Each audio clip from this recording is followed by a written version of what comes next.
That's why in the cabinet and even in the small groups, in the security cluster, basta't may murder, basta't may mali na ginawa ang pulis, ang sabi nating kasuhan.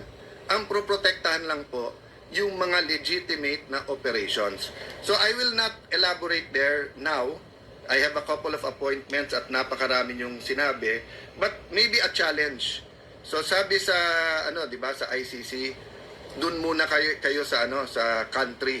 So kasuhan mo ko. 'Di ba? Sabi mo sana isama na lahat 'yan. Sama na 'yan si Cayetano sa ICC kasi gusto niyo mawala kami kasi may political agenda kayo, 'di ba?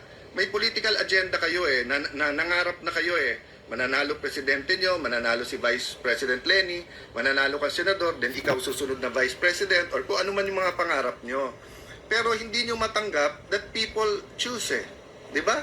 I don't always agree with who people choose, but I respect the people's choice. That's the democracy Di ba? Correct. Nakatikim din ako ng talo, tikim ako ng panalo, nakatikim ako ng dala ako ng ilan mga grupo, nakatikim ako ng hindi ako dala. Nagpapasalamat ako parati kasi choice nila yon. But kayo, napaka-frustrated nyo kapag hindi kayo nananalo o hindi nyo nakukuha ang basbas o ang tiwala ng tao. Kaya gusto nyo, ikulong na lang lahat ng kalaban nyo. Diba? Pati yung sinasabi mo, happy ako nung kinulong ka. You know, magkaibigan tayong personal diba? You know in your heart, I always hate the sin but never the sinner. I never prayed, I never smiled, I never was happy na sa nangyari sa inyo. And nor did I pray for it. You know that in your heart, but still yung anger ang pinauuna mo ngayon.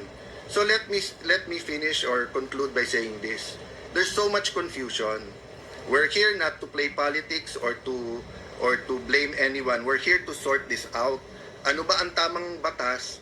Ano ba ang tamang proseso? We're thinking about our future, the future of all Filipinos, not only of your beloved Liberal Party. Ang pinag-uusapan natin dito, lahat ng Pilipino kasama mga OFWs. So I continue to pray that there will be breakthroughs, maybe even winning the jurisdiction issue sa ICC.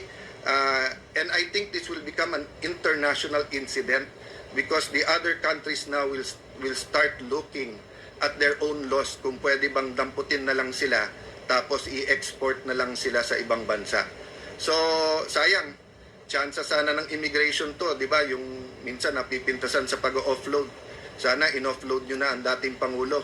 Yeah, diba? correct. Para na hinintay man lang ang Supreme Court. For all we know, baka manalo pa kayo sa Supreme Court, but at least, nabigyan nyo ng due process at nabigyan nyo po ng opportunity sa kanyang legal remedy. So I'll talk more later, but it's more